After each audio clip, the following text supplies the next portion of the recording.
Messiah, O Word of God and Mary's Son, we bring to see your triumph when sin and death are done.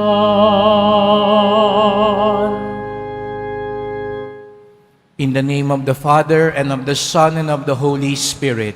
Amen. The Lord be with you. And with your spirit, We come together as God's family, preparing for the nativity of our Lord Jesus Christ. We come together as pilgrims on the journey to salvation. We pray that, like the Blessed Mother, we may always bring Jesus in our hearts. To prepare ourselves to celebrate the sacred mystery, let us call to mind our sins and beg the Lord's mercy.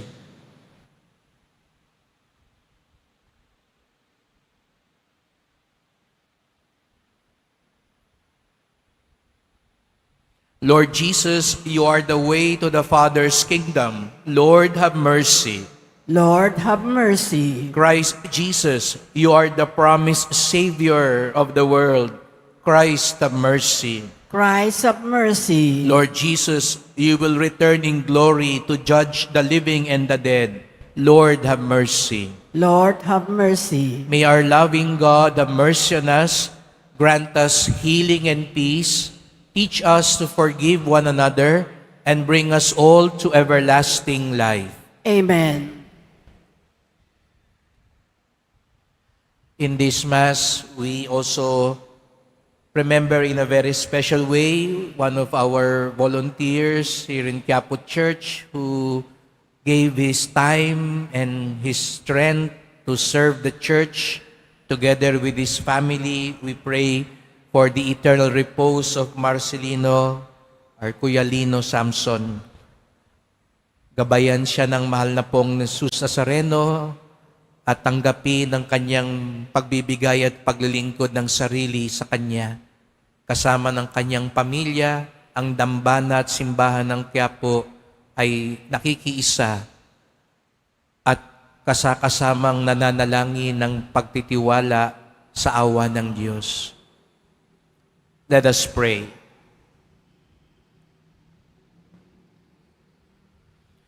Hear in kindness, O Lord, the prayers of your people, that those who rejoice at the coming of your only begotten Son in our flesh, may when at last he comes in glory, gain the reward of eternal life. Through our Lord Jesus Christ, your Son, who lives and reigns with you in the unity of the Holy Spirit, God, forever and ever. Amen. Please be seated.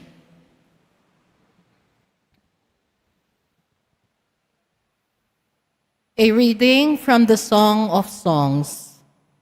Hark, my lover, here he comes, springing across the mountains, leaping across the hills. My lover is like a gazelle or a young stag.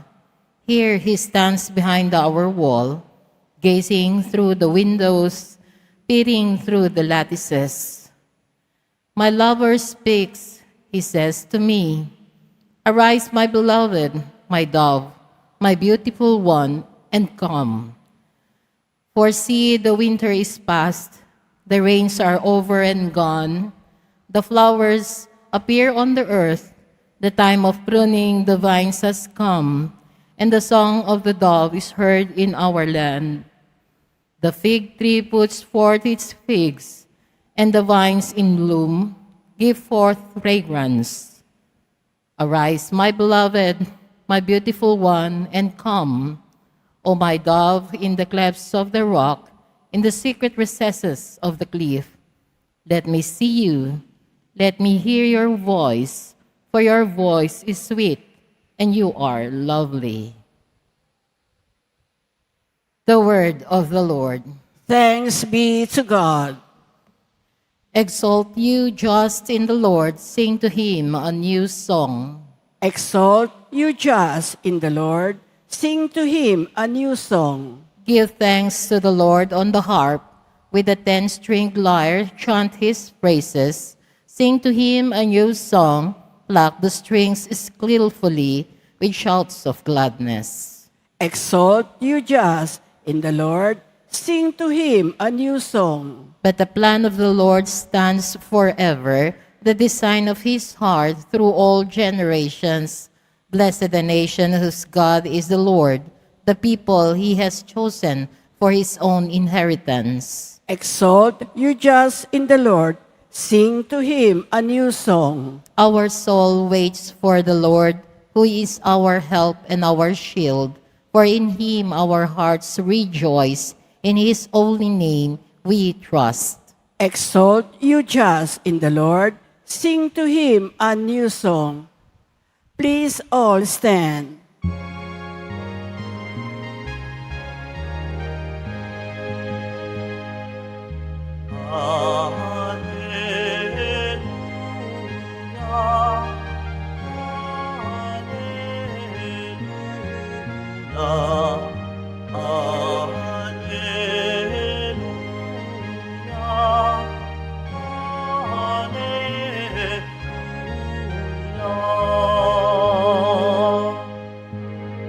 O Emmanuel, our King and Giver of law, come to save us, Lord our God. Alleluia, Alleluia, Alleluia,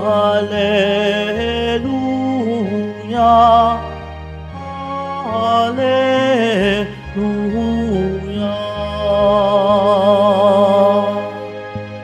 The Lord be with you. And with your spirit, A reading from the Holy Gospel according to Luke. glory to you, O Lord. Mary set out in those days and traveled to the hill country in haste, to a town of Judah, where she entered the house of Zechariah and greeted Elizabeth.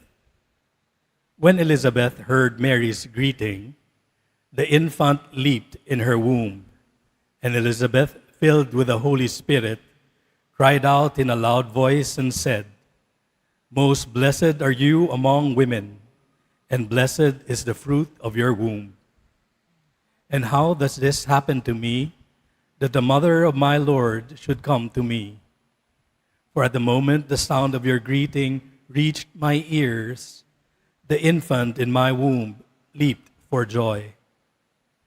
Blessed are you who believed that what was spoken to you by the Lord would be fulfilled." The Gospel of the Lord. Praise to you, O Lord Jesus Christ. Please be seated.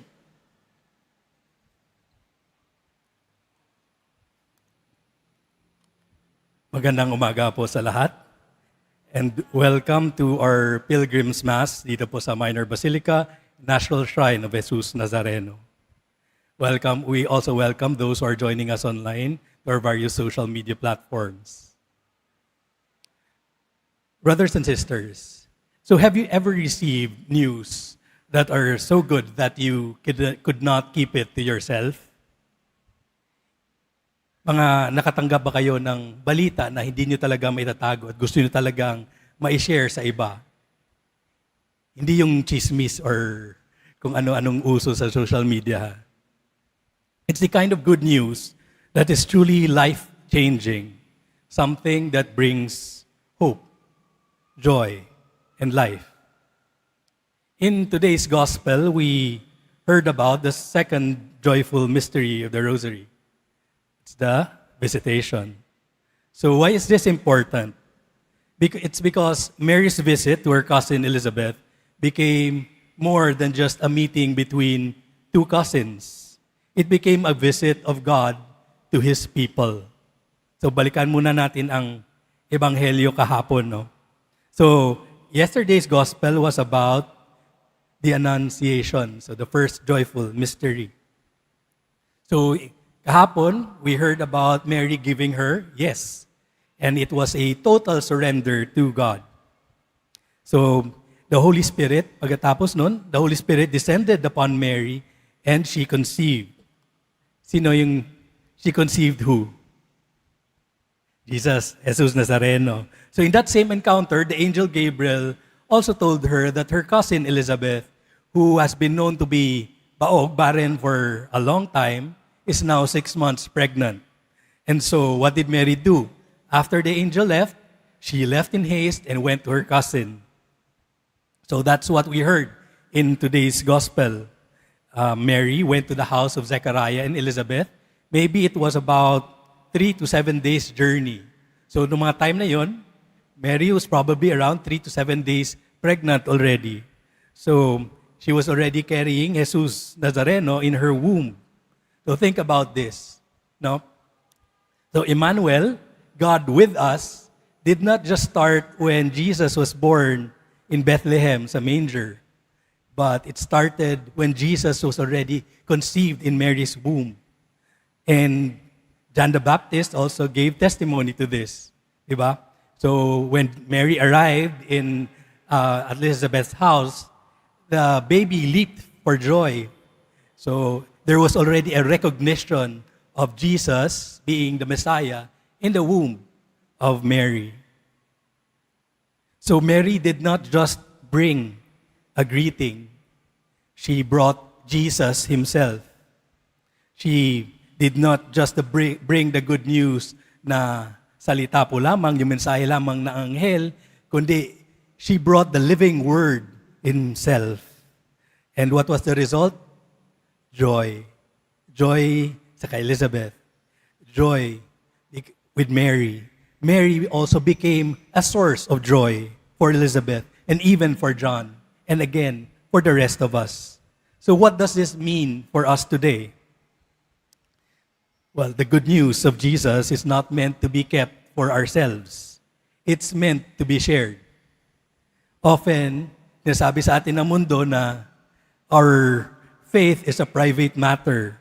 It's not something that we openly tell everyone, di ba? So, but as Christians, faith is not just something we do. It's not just something we do inside the church. It's about who we are. It's not just about going to Mass and practicing devotions. It's our identity. So does Jesus bring joy to your life? If so, then become a source of joy to others. Share how Jesus brings joy to your life. Not just because of the blessings, the miracles, the healings, the answered prayers. Those are also important. But also, share how Jesus has touched your life. How Jesus has changed and transformed your life. These are the kind of testimonies that the world wants to hear. Imagine kung what the world would be like if all Christians would be able to share how Jesus has touched them. Imagine kung ano na lang mangyayari sa atin. Imagine kung lahat tayo dito will just share how Jesus has transformed us, has touched us, and then share it with even with just one person. And then that person can also feel the joy within us and eventually would like to get to know who Jesus is. Wouldn't we be able to change the world? It's not about forcing others to believe na kung what we believe, but it's really about sharing a testimony of how Jesus has been a living force, a living testimony, a living word within us, and how Jesus has been good news to you personally. But then, paano kung walang good news? What if all we have are just struggles and unanswered prayers? Then we remember Elizabeth. Elizabeth who waited for a long time despite years of barrenness. She waited in faith and humility. And then her joy when she encountered Mary reminds us that God answers prayers in His own time, often in a ways that we could not imagine. Advent too is about waiting, not just for our own needs to be met, but for the fulfillment of God's promises in Christ. It reminds us that, like Mary, we are also called to go out in haste to bring Christ to others. And even in our struggles, even when we feel that there is no good news in our life, God's grace will still enable us to be bearers of His joy. And so ngayon po, brothers and sisters, as we continue with our Mass today, let us reflect on this. When we were baptized, kung tayo po ay nabinyagan, the Holy Spirit filled us, just like He did with Mary and Elizabeth. Later, when we receive Jesus in Holy Communion, we receive Jesus Himself and we bring Him with us, just like Mary when she brought Jesus to Elizabeth, to someone else. And then now, when the Mass would later end, we are also called forth to do a mission that, like Mary, we share the good news with others and glorify the Lord by our lives. Amen.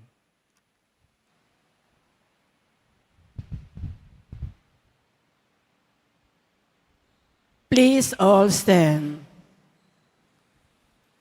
Elizabeth was honored by the visit from the mother of her Lord, but Mary only wished to share her joy. Let us bring our prayers to the Father who cherished these chosen women. Our response is, Lord, hear our prayer. Lord, hear our prayer. That the Church be zealous in spreading the good news of salvation to all people, especially to those in far-flung areas.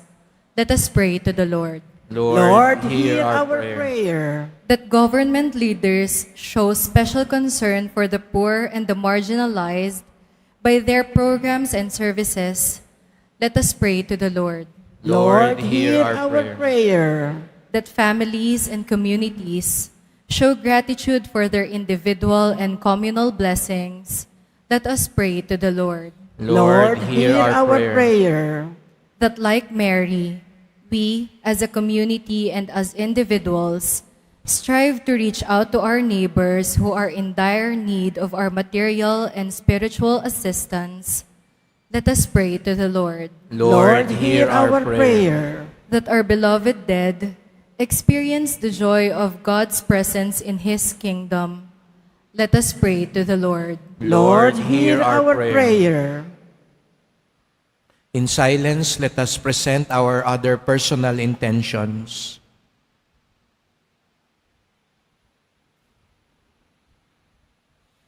God our Father, you manifest your presence among us in the generosity of our brothers and sisters. May we continue to proclaim your love by engaging in a life of service. We ask this through Christ our Lord. Amen.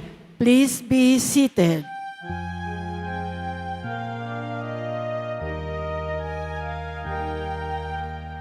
Lord, we bring to you the bread of life we offer to you. Bless them with your Spirit, and together we will eat it.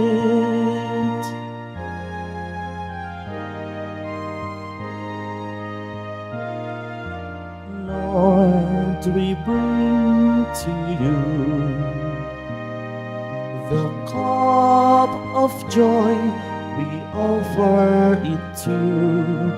Bless them with your Spirit, and together we will drink it. We live to you this sacrifice, we offer it for your glory. Transform them to your body and blood, the source of our salvation, a symbol of your love. Please all stand. Pray, brethren, that my sacrifice and yours may be acceptable to God, the Almighty Father. May the Lord accept the sacrifice at your hands for the praise and glory of his name, for our good and the good of all his holy church. Be pleased, O Lord, to accept the offerings of your church, for in your mercy you have given them to be offered, and by your power you transform them into the mystery of our salvation, through Christ our Lord. Amen.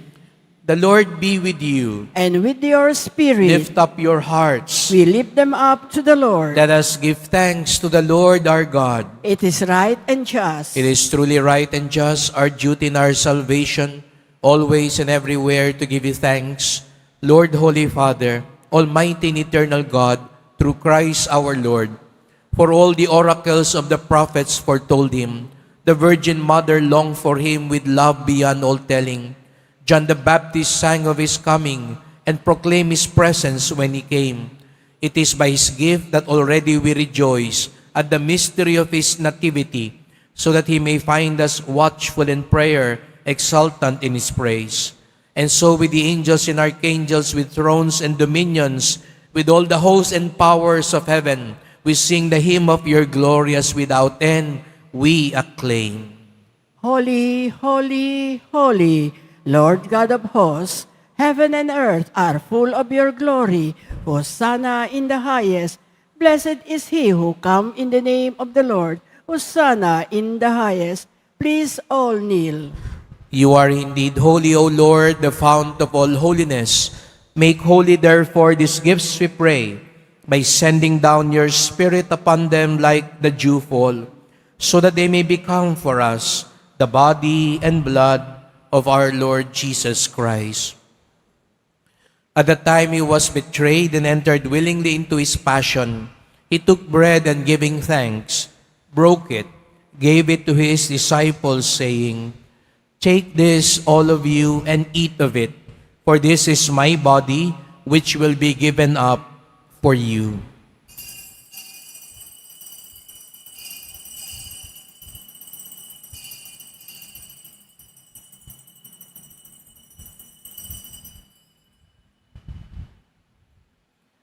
In a similar way, when supper was ended, he took the chalice, and once more giving thanks, gave it to his disciples, saying, "Take this, all of you, and drink from it, for this is the chalice of my blood, the blood of the new and eternal covenant, which will be poured out for you and for many, for the forgiveness of sins. Do this in memory of me."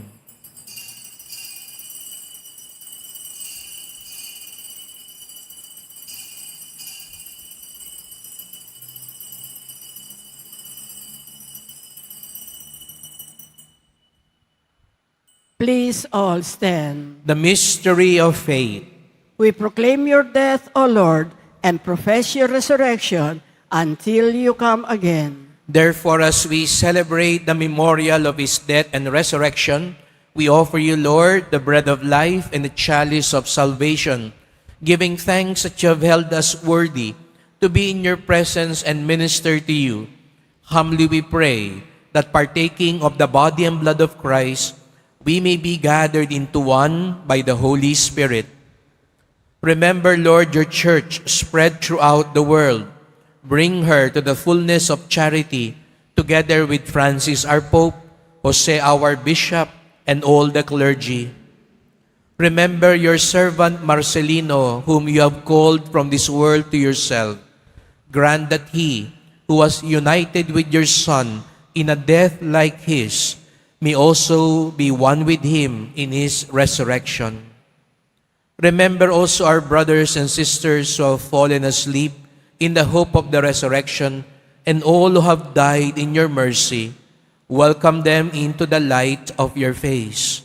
Have mercy on us all, we pray, that with the Blessed Virgin Mary, Mother of God, Saint Joseph, her most chaste spouse, and all the apostles and saints who have pleased you throughout the ages, we may merit to be co-heirs to eternal life and may praise and glorify you through your Son, Jesus Christ.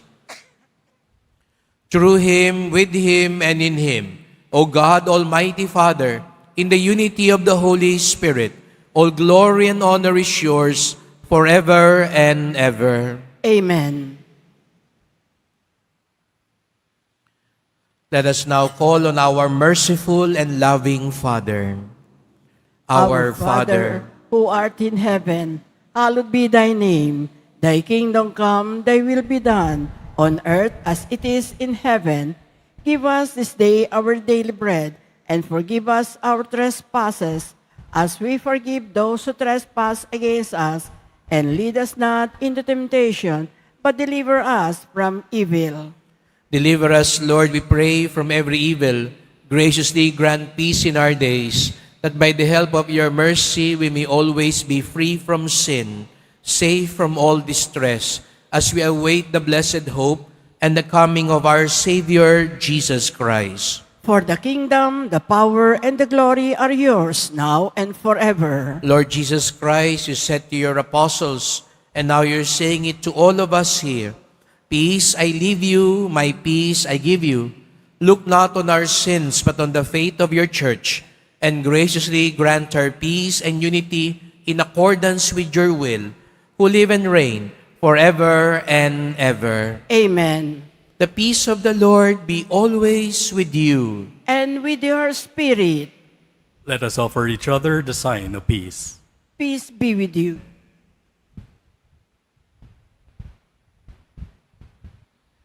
Lamb of God, you take away the sins of the world, have mercy on us. Lamb of God, you take away the sins of the world, have mercy on us. Lamb of God, you take away the sins of the world, grant us peace. Please all kneel.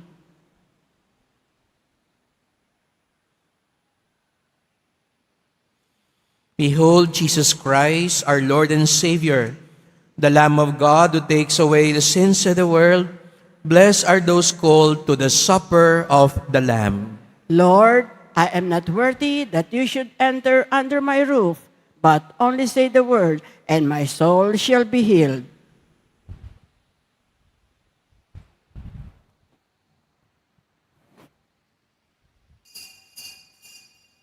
Para sa lahat ng tatanggap ng banal na komunyon, sasagot po tayo ng amen pagkasabi ng pare o ng lay minister ng katawan ni Kristo at isubo agad sa bibig bago umalis sa harapan ng pare o lay minister. Sumunod po tayo.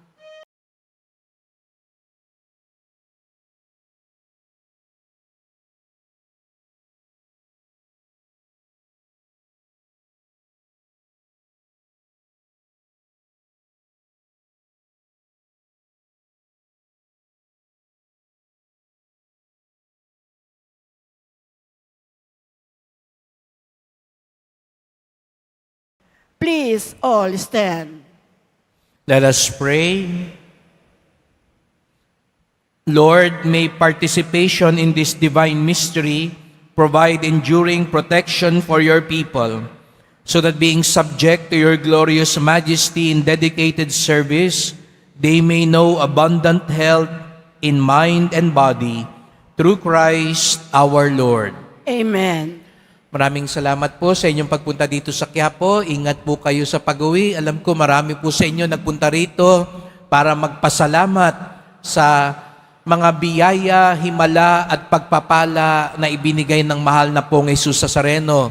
Alam ko marami nagsisimba po dito. May birthday, wedding anniversary, yung mga nakapasa sa board, sa bar, at sa mga exam.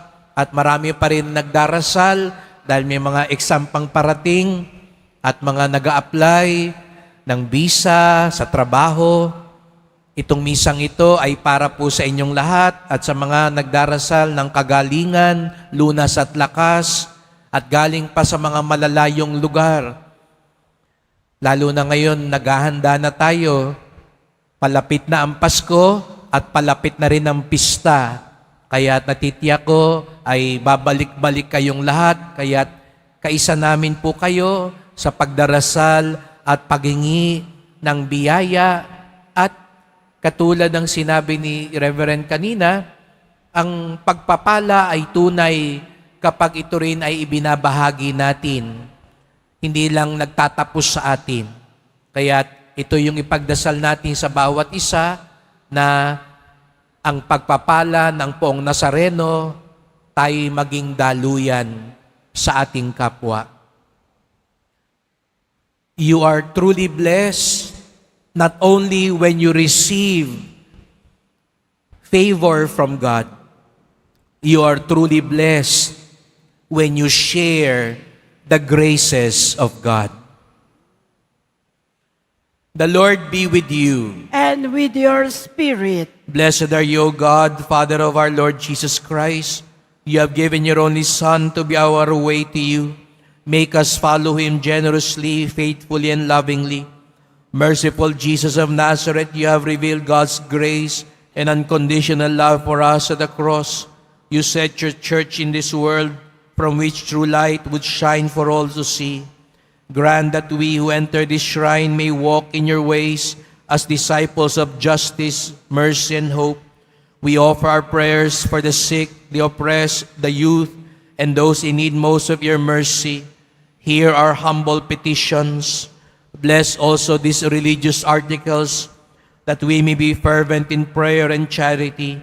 As we continue our journey on earth, may we set our hearts on the road to heaven, our true home and reward, where you live and reign forever and ever. Amen. And may Almighty God bless you, the Father, and the Son, and the Holy Spirit. Amen. Go in peace, glorify the Lord by your life. Thanks be to God.